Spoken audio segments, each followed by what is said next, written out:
Hi aspirants, మన target కాకి సిరీస్లో సిరీస్ చేస్తున్నాం కదా. ఈరోజు ఏపీ కానిస్టేబుల్లో ఏజ్ గురించి మాట్లాడుతున్నాను. సో ఏజ్ ఎంతవరకు ఇచ్చారంటే మనకి 18 years to 24 years వరకు నార్మల్ జనరల్ ఆస్పిరెంట్స్కి ఇచ్చారు.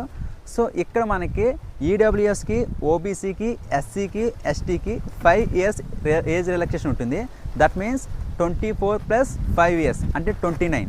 సో ఏజ్ వచ్చి మనకి మినిమం ఏజ్ వచ్చి 18 to 24 జనరల్ ఆస్పిరెంట్స్, అదేవిధంగా ఆల్ కేటగిరీస్ రిమైనింగ్ అందరికి కూడా 18 to 29 వరకు ఉంటుంది. సో ఇది ఇలాగ ఉండగా గత ప్రభుత్వంలో మనకి 2 years ఏజ్ రిలాక్సేషన్తో జీవో రిలీజ్ చేశారు.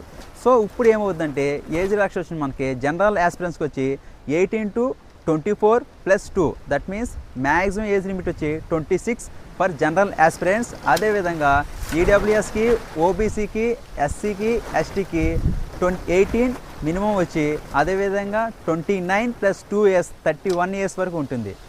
సో ఈ ఏజెస్ అనేవి కేవలం 2022 నోటిఫికేషన్ పరంగా, అదేవిధంగా తర్వాత వచ్చిన జీవో 2 years కలుపుకునే చెప్తున్నాను నేను. సో అప్కమింగ్ నోటిఫికేషన్లో మళ్ళీ 2 years పెంచవచ్చు, లేకపోతే ఇప్పుడు ఏదైతే ఉందో అదే ఉండొచ్చు.